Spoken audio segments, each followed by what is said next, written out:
महाराज, राजकुमारी रूपाली ने जो दुर्लभ विषैला फल खाया है, उसके विष के तोड़ के बारे में आयुर्वेद में भी कहीं नहीं लिखा गया है।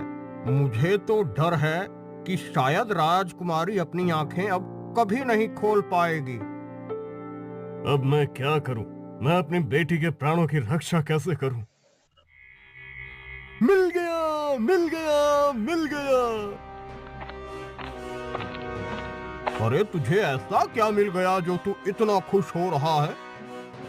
मुझे उस फल के जहर का तोड़ मिल गया, जिसे खाकर राजकुमारी जी जिंदगी और मौत से लड़ रही है।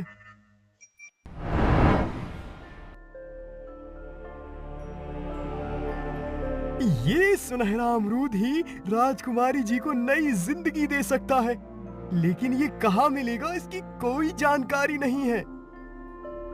अगर सुनहरा अमरूद मेरी बेटी को नया जीवन दे सकता है, तो मैं उसे ढूंढने के लिए आकाश पाताल एक कर दूंगा।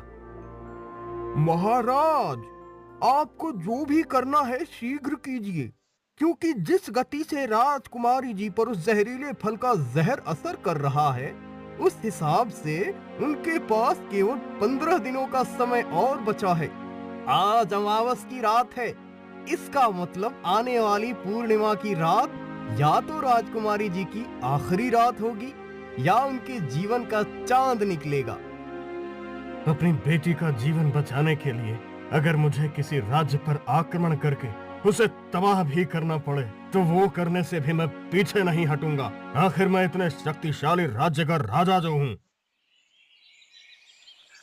भला ये कैसा अमरूद है?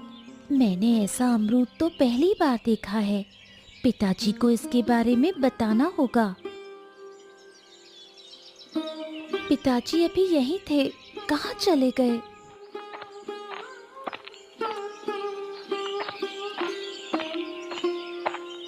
पिताजी, आप यहाँ हैं?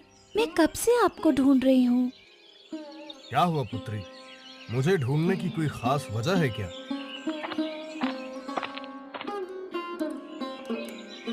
पिताजी, ये देखिए, मेरे अमरूद के पेड़ पर सिर्फ एक ही अमरूद उगा है, वो भी सुनहरा।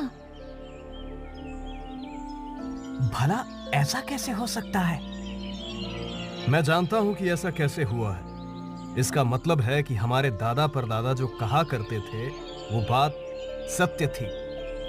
कौन सी बात महाराज? वो कहा करते थे कि हमारे राज्य में जमीन के अंदर एक सुनहरे पानी की नदी बहती है, जिसका पानी अमृत के समान है, लेकिन उस तक इंसान नहीं पहुंच सकता। सिर्फ पेड़ पौधों की जड़ें ही उस तक पहुंच सकती हैं, और जिस भी पेड़ की जड़ें उस सुनहरे पानी तक पहुंच जाती है, उसके फल सुनहरे होते हैं।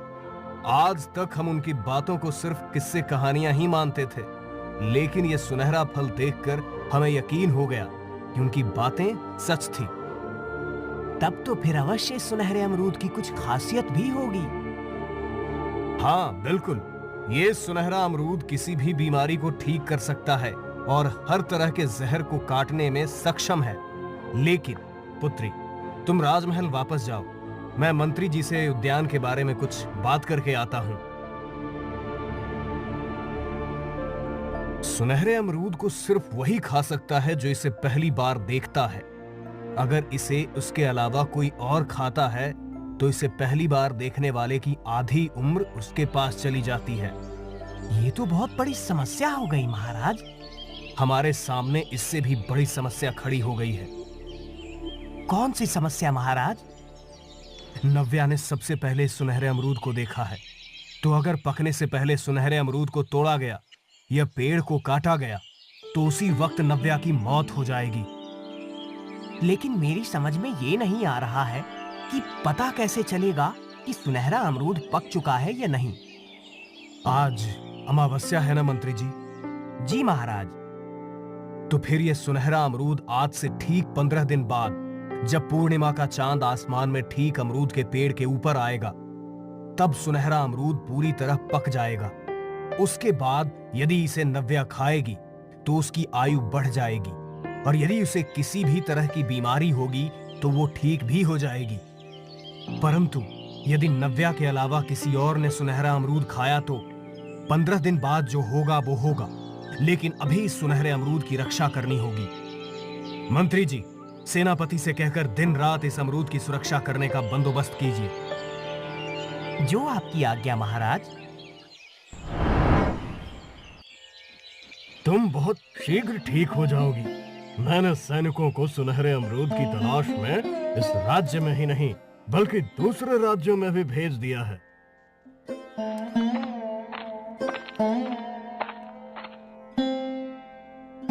मैं ये समझ नहीं पा रहा हूँ कि राजकुमारी तक वो जहरीला फल लेके गया कौन था। वही तो मैं सोच रही हूँ मंत्री जी, आखिर वो कौन है जो रूपाली को मारना चाहता है? वो वही है जिसे राजकुमारी जी की मौत से फायदा होगा। भला रूपाली की मौत से किसे फायदा हो सकता है? रूपाली की मौत से नहीं महाराज, राजकुमारी की मौत से। आप कहना क्या चाहते हो मंत्री जी? मैं कुछ समझा नहीं। मैं ये कहना चाहता हूँ कि हमें इस बात पर गहराई से विचार करना होगा कि रूपाली नहीं बल्कि राजकुमारी की मौत से किसे सबसे अधिक फायदा होगा। राजकुमारी और रूपाली दोनों एक ही तो हैं। आप क्या बेतुकी बातें कर रहे हैं मंत्री जी? मेरी तो कुछ समझ में नहीं आ रहा। और भला राजकुमारी की मौत से किसी का क्या फायदा होगा? महारानी, अगर आपकी पुत्री रूपाली इस राज्य की राजकुमारी है, इसका मतलब वो इस राज्य की उत्तराधिकारी भी है। परंतु यदि किसी कारणवश वो इस राज्य की उत्तराधिकारी ना रहे, तो फिर महाराज के बाद इस राज्य का उत्तराधिकारी कौन बनेगा?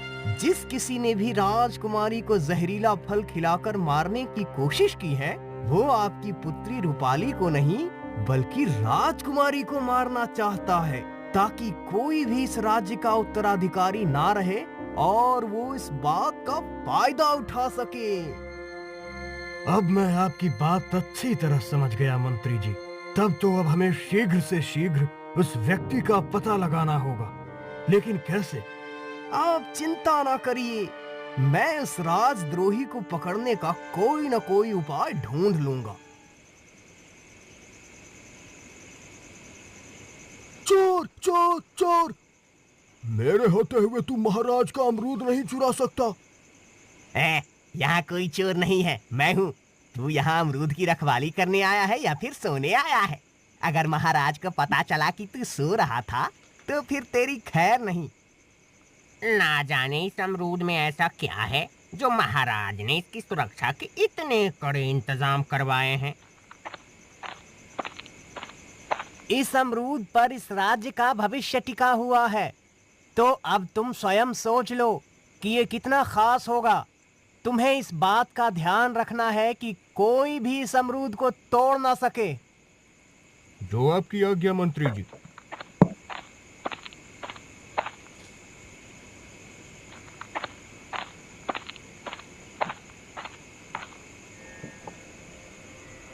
क्या बात है जी, आजकल आपको घर आने में इतनी देर क्यों हो जाती है? क्या बताऊं भाग्यवान, जब से महाराज ने सुनहरे अमरूद की सुरक्षा की जिम्मेदारी मुझे सौंपी है, तब से काम बहुत बढ़ गया है। आप किस सुनहरे अमरूद के बारे में बात कर रहे हैं जी?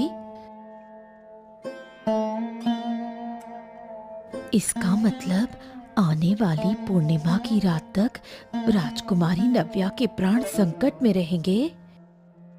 तुमने बिल्कुल ठीक कहा।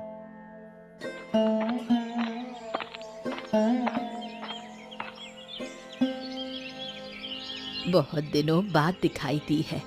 शालू बेटी, घर में सब कैसे हैं? सब कुशल मंगल तो है ना? हाँ अम्मा, घर में सब कुशल मंगल है। तुम बताओ, तुम्हारी तबीयत कैसी है? उम्र के हिसाब से मेरी तबीयत तो ठीक ही है। अरे तू सुना, क्या राजकुमारी के बगीचे में एक सुनहरा अमरूद लगा है? अम्मा, मैंने सब सुना है। मैं तो ये भी जानती हूँ कि उस सुनहरे अमरूद से क्या होगा। कौन हो सकता है वो जिसे राजकुमारी रूपाली की मौत से फायदा होगा? कहीं वो महामंत्री प्रकाश तो नहीं? मुझे लगता है रूपाली को जहरीला फल देने वाला कोई और नहीं बल्कि मेरा छोटा भाई प्रताप है, क्योंकि एक वही है जिसे उसकी मौत से सबसे ज्यादा फायदा होगा। राजकुमारी को जहरीला फल देने वाला कौन है? क्योंकि उसका मकसद राजकुमारी को सिर्फ मारना नहीं बल्कि कुछ और भी है। बस अब 10 दिन और बाकी हैं।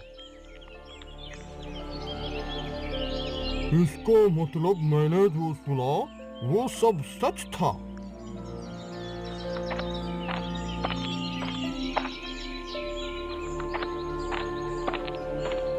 तो इतने दिनों बाद यहाँ आया है तो जरूर कोई अच्छी खबर ही लाया होगा। तुमने बिल्कुल ठीक कहा। मैं जो खबर लाया हूँ उसे सुनकर तुम खुशी से उछल पड़ोगी। तो फिर जल्दी बता, देर मत कर। तुम इतने सालों से जिस फल को ढूंढ रही हो वो फल राजकुमारी नव्या के बगीचे में लगा है। तो फिर तू उसे तोड़कर मेरे पास क्यों नहीं लाया? मैं उस फल को तोड़कर तुम्हारे पास लाने वाला था, लेकिन उस फल की सुरक्षा में राजा ने बहुत सारे सैनिक और कुत्ते तैनात कर रखे हैं। इसका मतलब राजा भी उस फल की खासियत को जानता है। तू बस मुझे वहां तक ले चल, मैं खुद ही उस फल को तोड़ लूंगी। महाराज, मुझे लगता है कि हमारी बेटी को ये जहरीला फल किसी और ने नहीं बल्कि हमारे महामंत्री ने ही दिया है। मुझे ऐसा इसलिए लगता है क्योंकि हमारे राज्य के कानून के अनुसार यदि राज्य का कोई उत्तराधिकारी ना हो तो महामंत्री को राज्य का कार्यभार सौंपा जा सकता है। मुझे तो लगता है मेरी बेटी को वो जहरीला फल महामंत्री ने नहीं बल्कि मेरे छोटे भाई प्रताप ने दिया है। आप ऐसा सोच भी कैसे सकते हैं महाराज? देवर जी हमारी बेटी को अपनी बेटी की तरह प्रेम करते हैं, वो उसके साथ ऐसा कभी नहीं कर सकते। मैं ऐसा इसलिए कह रहा हूँ क्योंकि हमारे राज्य का कानून ये भी कहता है कि राजा की संतानहीनता की परिस्थिति में उसके छोटे भाई की संतान ही उसका उत्तराधिकारी होता है। मैंने आप दोनों की बातें सुनी है, लेकिन मुझे लगता है कि आप दोनों ही गलत हैं। आपको ऐसा क्यों लगता है मंत्री जी? मुझे ऐसा इसलिए लगता है क्योंकि जिसने भी राजकुमारी को वो जहरीला फल खिलाया है उसका मकसद सिर्फ राजकुमारी की जान लेना नहीं बल्कि कुछ और है। क्योंकि अगर उसे राजकुमारी को सिर्फ जान से मारना होता तो उन्हें ऐसा जहरीला फल नहीं खिलाता जो कि धीरे असर करता है, बल्कि कोई ऐसा जहर खिलाता जिससे राजकुमारी जी की सांसें शीघ्र से शीघ्र थम जाती। आपकी बातों ने तो रहस्य और गहरा कर दिया मंत्री जी। आपने जो कहा उस बारे में मैंने सोचा ही नहीं, लेकिन फिर भी मैं महामंत्री और अपने भाई पर नजर रखूंगा। आपको जो भी करना है जल्दी कीजिए, क्योंकि अब सिर्फ 5 दिन बचे हैं। बाकी के बचे दिन भी बिना किसी परेशानी के बीत जाएं, फिर मेरी बेटी सुरक्षित होगी। अरे ये क्या? आज अचानक आंधी तूफान कहां से आ गया? आंधी तूफान से सुनहरे अमरूद के पेड़ की रक्षा करनी होगी।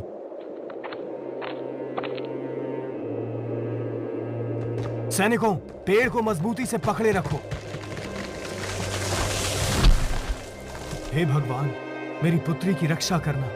अगर इस तेज हवा से ये अमरूद का पेड़ भी उखड़ गया तो? मैंने तुमसे दवा लाने को कहा था, वो तुम लाए हो ना? हाँ, ये लो। ये दवा हर तरह के जहर के असर को खत्म करती है। अगर इस दवा से मेरी भतीजी ठीक हो गई तो मैं तुम्हें माला माल कर दूंगा। मैंने अपने भाई के बारे में कितना गलत सोचा था। अब मुझे महामंत्री पर नजर रखनी होगी।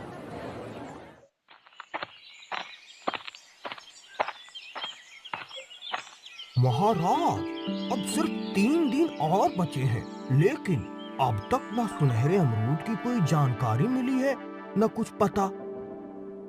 ना जाने अब क्या होगा। महाराज, हमारे सैनिकों ने सुनहरे अमरूद के बारे में पता कर लिया है। तो फिर जल्दी बताओ, वो कहाँ है? वो हमारे पड़ोसी राज्य के राजा हितेश की बेटी के बगीचे में लगा है। हमारे सैनिकों ने राजा हितेश के राज्य के लोगों को उस सुनहरे अमरूद के बारे में बातें करते हुए सुना है। मंत्री जी, अभी राजा हितेश के पास जाओ और उनसे सुनहरा अमरूद मांग कर ले आओ। और अगर वो इनकार कर दें तो उनसे कहना कि युद्ध के लिए तैयार रहें।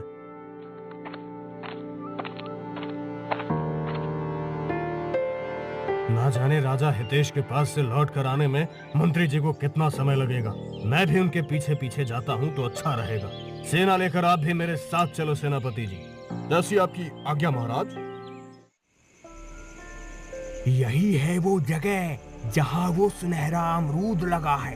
अब तुम सोचो कि इतनी कड़ी सुरक्षा को भेद के सुनहरा अमरूद कैसे हासिल करना है।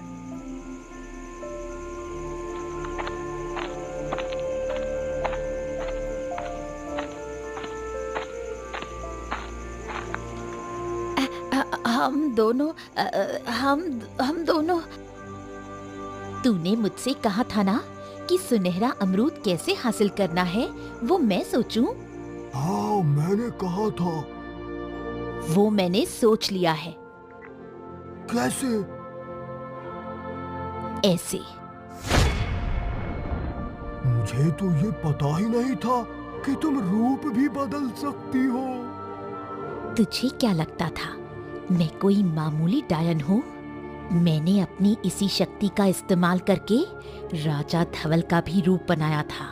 मैं इससे भी बहुत ज्यादा कर सकती थी, लेकिन समय के साथ मेरी शक्तियाँ कमजोर हो रही हैं, जिन्हें वापस पाने के लिए मुझे सुनहरे अमरूद की जरूरत है। मुझे क्या करना है? तुम्हारे पास कोई भी शक्ति हो, मुझे तो बस तुम्हारे दिए हुए सोने से मतलब है। तू यहीं रुक, मैं अभी आती हूँ।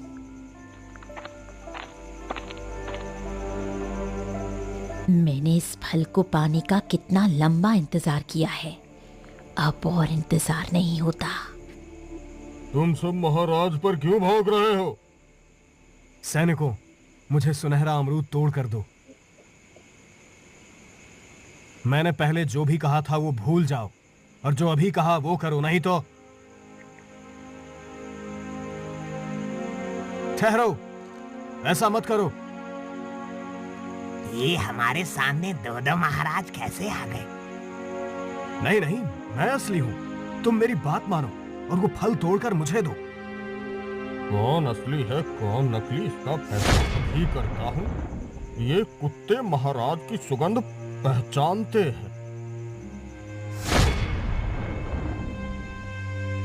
मुझे छोड़ दे राजा, नहीं तो तेरे लिए अच्छा नहीं होगा। तुम कौन हो और तुम्हें सुनहरा अमरूद क्यों चाहिए? मैं कौन हूँ तुझे कभी नहीं बताऊंगी। तू नहीं तो तेरा साथी तेरे बारे में जरूर बताएगा। मुझे देखकर वो यहाँ से भाग गया है। सैनिकों, इसे आम के पेड़ से बांध दो और इसके साथी को ढूंढकर दोनों को कल सुबह राज दरबार में पेश करो। जैसी आज्ञा महाराज। महाराज, आपको पता कैसे चला कि नव्या के उद्यान में कोई घुसा है? मैं रात में राजमहल की छत में खड़ा उद्यान की तरफ देख रहा था, तभी मुझे वहां कुछ हलचल होती दिखाई दी। मैं उसी के बारे में पता करने वहां गया तो मुझे तभी उन दोनों के बारे में पता चला। आप कौन हैं और कहां से आए हैं? मैं राजा धवल का मंत्री काशी हूँ और यहाँ उनका संदेश वाहक बनकर आया हूँ। कहो, राजा धवल का क्या संदेश लाए हो? उन्होंने कहा है कि आपकी बेटी के उद्यान में जो सुनहरा अमरूद लगा है वो तोड़कर चुपचाप आप मुझे दे दें, वरना युद्ध के लिए तैयार रहें। मैं राजा धवल की धमकी से डरने वाला नहीं हूं। मैं वो सुनहरा अमरूद किसी भी कीमत पर तुम्हें नहीं दूंगा।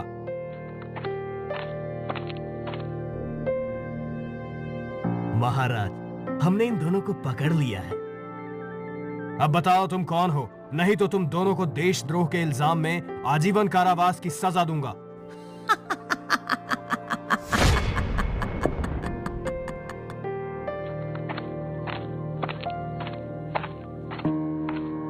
अब आप कौन हैं और यहां क्यों आए हैं? मैं हूं राजा धवल और ये मेरे ही मंत्री हैं। अच्छा, तो वो आप हैं जिन्हें सुनहरा अमरूद चाहिए। इतने सारे लोग सुनहरे अमरूद के पीछे पड़े हैं। भला आप सबको सुनहरा अमरूद क्यों चाहिए? अब तुम दोनों भी बता दो, नहीं तो आजीवन कारावास में रहना पड़ेगा। महाराज, ये एक डायन है। इसे अपनी खोई शक्तियां वापस लाने के लिए वो सुनहरा अमरूद चाहिए। मैंने सब सच बता दिया। मुझे कारावास में मत डालना। इस डायन को तो मैं सुनहरा अमरूद किसी भी कीमत में नहीं लेने दूंगा। आप भी मुझे क्षमा करना, मैं वो आपको भी नहीं दे सकता।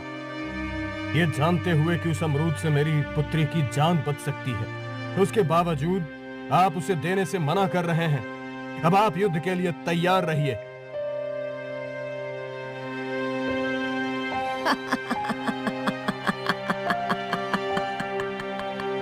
बस आज की रात और कल जैसे ही वो लड़की मरेगी, मुझे मेरी आधी शक्तियां मिल जाएंगी।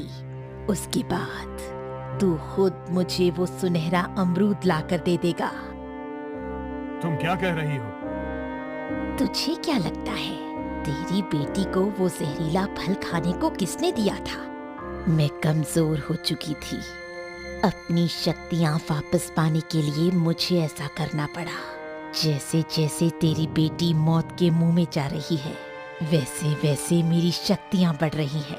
उसके मरते ही मेरी शक्तियां वापस लौट आएंगी। उसके बाद मैं तुम दोनों के राज्य को तबाह कर दूंगी।